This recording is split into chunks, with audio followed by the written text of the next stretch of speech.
So we're here. We've arrived in Bali. Bali, place of dreams, or so everyone says. However, we understand that not everybody loves Bali. Is Bali the place for you? Let's find out if Bali was the place for us. So many things to see, do, and wonderful people to meet.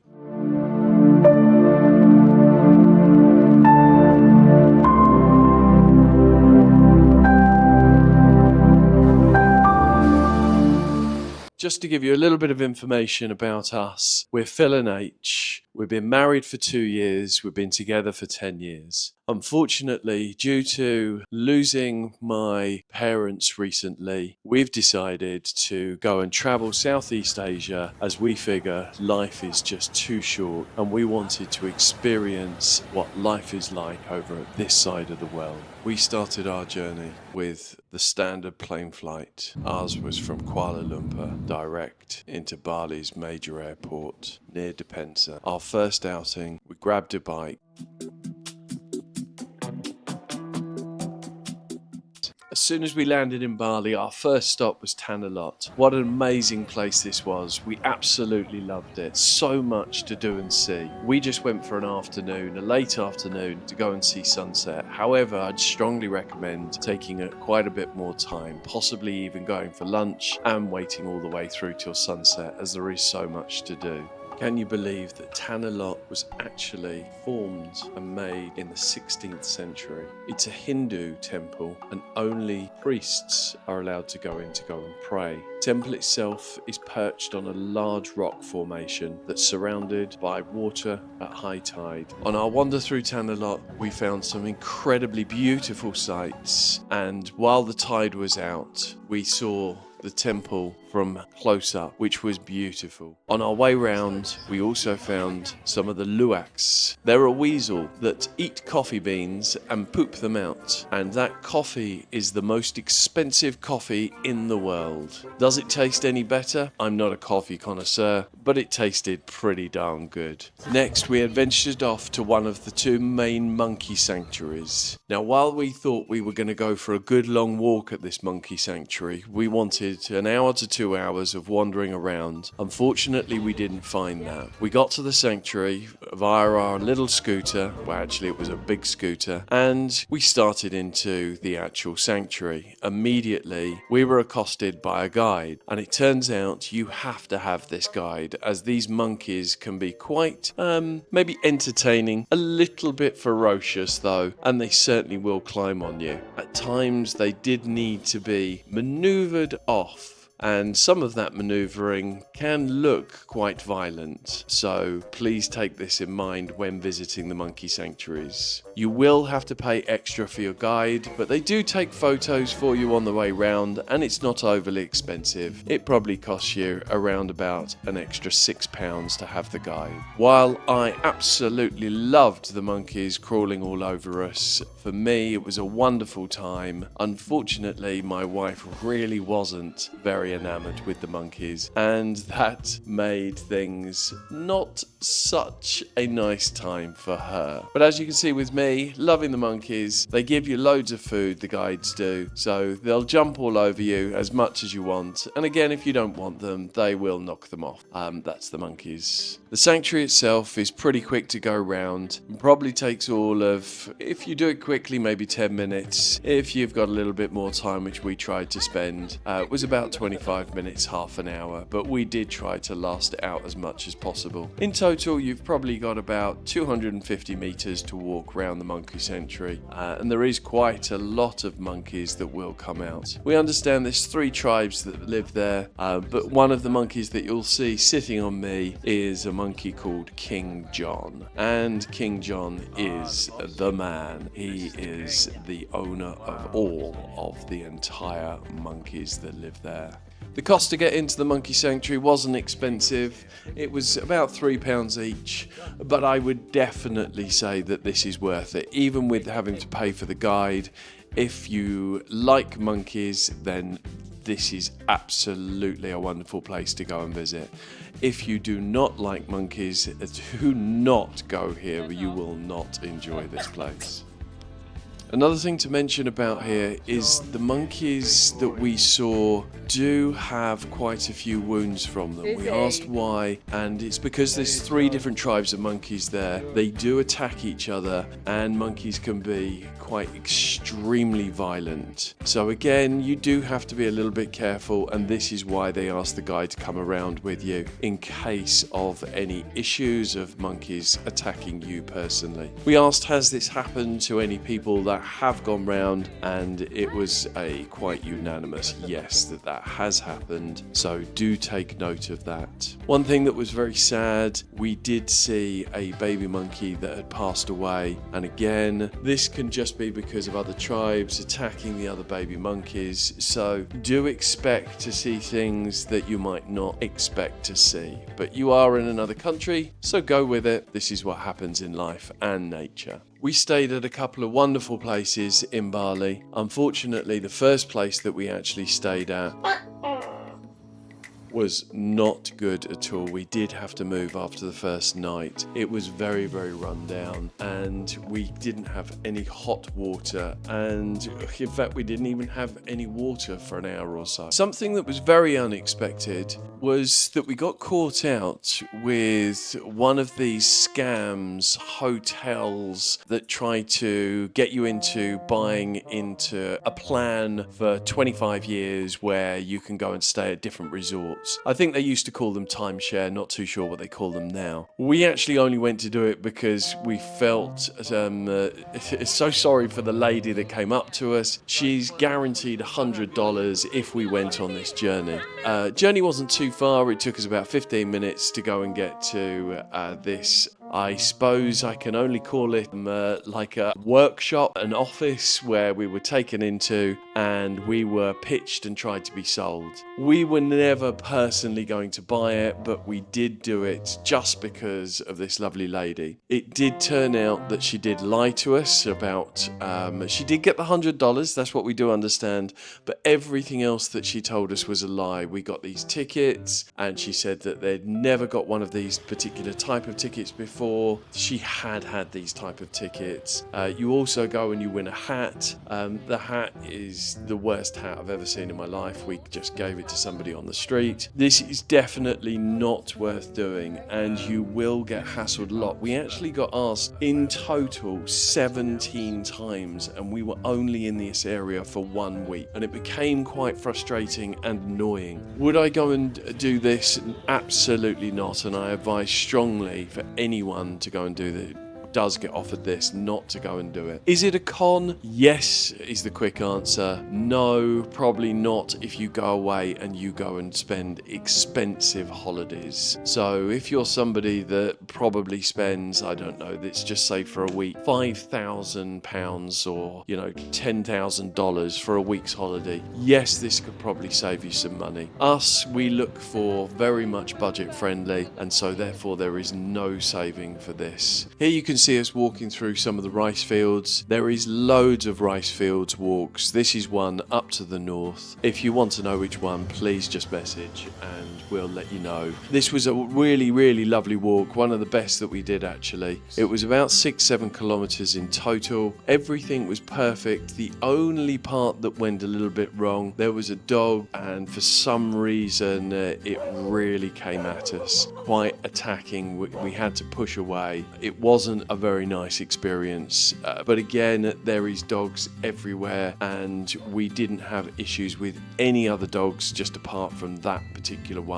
It didn't bite, felt like it was, but other than that, absolutely fine. The wander itself was pure beauty. It's just such a lovely, lovely countryside to go and wander around. So many pretty things to see and well worth doing. As I say, there's so many rice fields out there, so many that you can just go and wander around. This one, unfortunately, it did cost us a token amount of money. I think it was about £1 for both of us to go and get in, but we thought that was worth it just because it did have have an actual path to walk around, which some of them do and some of them don't. So we found this was a lovely way to get around with some beautiful sights. While Bali's beaches in many ways are beautiful, unfortunately for me personally, I didn't find them as beautiful as many say and said. We went to a number of different beaches and we saw things like waves coming so far up the beach they were taking out all of the chairs. People had to move.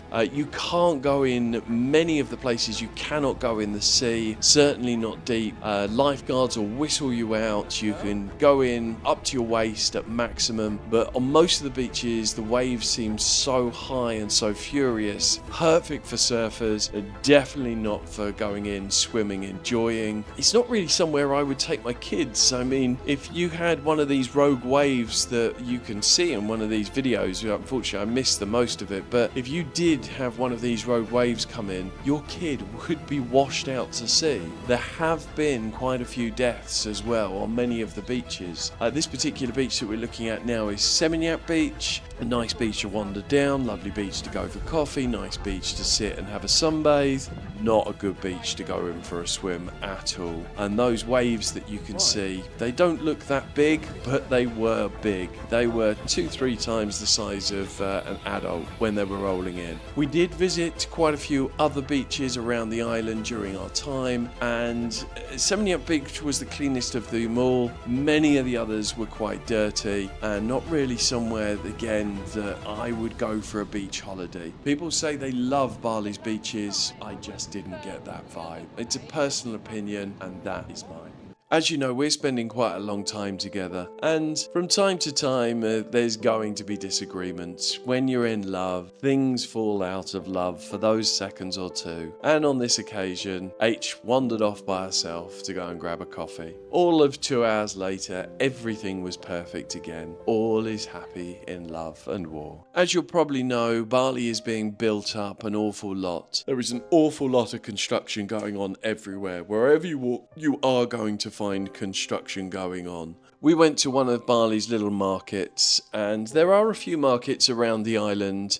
This seemed to be one of what we were told, one of the best, certainly in the Seminyak area. Obviously, we've travelled now quite a bit, and as markets go, I'm going to be honest, this was terrible. It was more expensive than the shops that you can walk down that are local to the beach. We couldn't find any deals at all. There was hardly any negotiating that the sellers wanted to do, and so we bought nothing from here. Really unfortunate, just not what we thought. It's very small, compact, and if you want to go shopping, Bali is not your place for shopping, in our personal opinion, after travelling many other countries through Southeast Asia. Now, as you'll find out, H and I love a good shopping centre. However, Bali's are very small. The reason Bali's are so small is they're not allowed to build high on the island. I think the highest that has been built is something like 7 stories, and I think that has actually got a little bit of kudos with it because it's from a government official that paid for it. Everything else, I believe, is about 3 stories on the island. In some places a little bit more, and that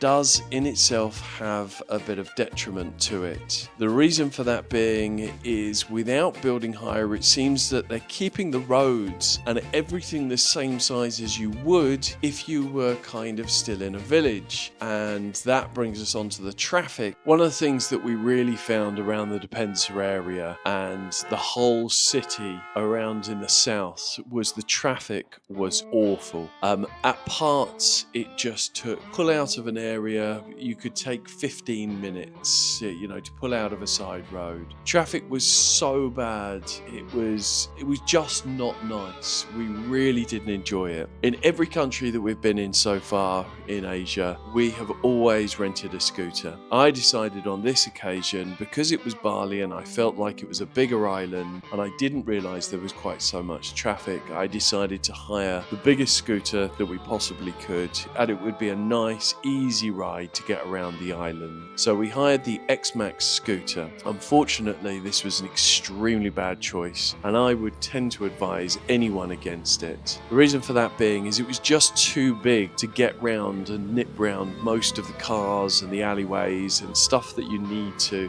do in order to make things quick and viable around certainly the major parts of the city down south. Here we can see the beaches again. Everywhere is red flagged across this beach. This is just up from Seminyak Beach, and we wandered down most of the beaches along this long stretch, and at no point did we see anything other than red flags on the beaches for swimming. Food and coffee in Bali is brilliant. Absolutely fab. They have some wonderful coffee. Certainly the homegrown coffees that are local are brilliant. Probably our best coffees while we've been traveling. Food on the island is fantastic as well. Some of the best food, again, since we've been traveling. There is everything available that you can possibly think of. And one of our favorites was always the breakfasts with a number of different styles of fruit bowls that you can have. Don't forget, food at Warung's is often a third of the price of anywhere else and incredibly tasty. Other than coffee, something that we both love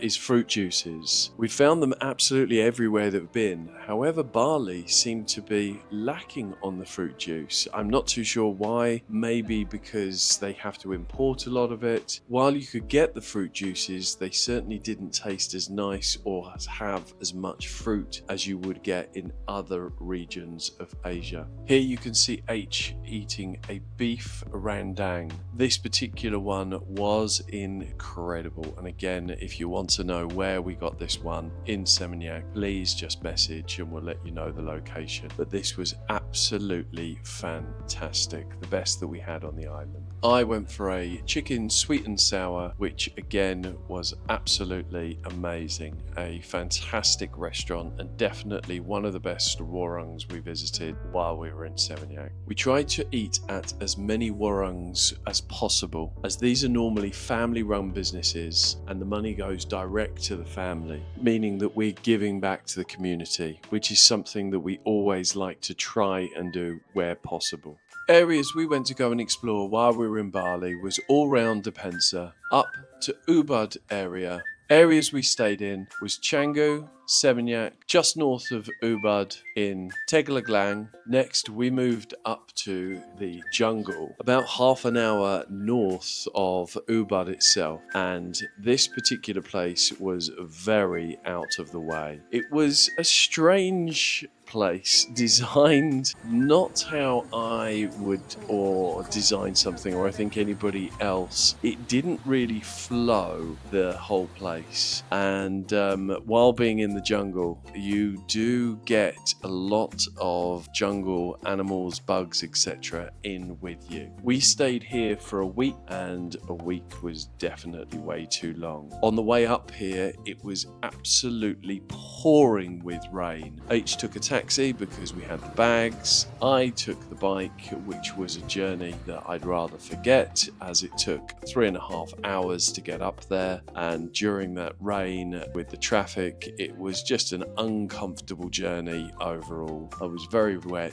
and not a happy bunny at the end of it. And when we got to the end it was quite late. It was too late to go out and go and get anything, and so we were left with no water, just a very small amount, a couple of bottles that have been left, which for us is not enough because we normally drink a minimum of 1.5 litres each night, both of us. And so yeah, no food, no water.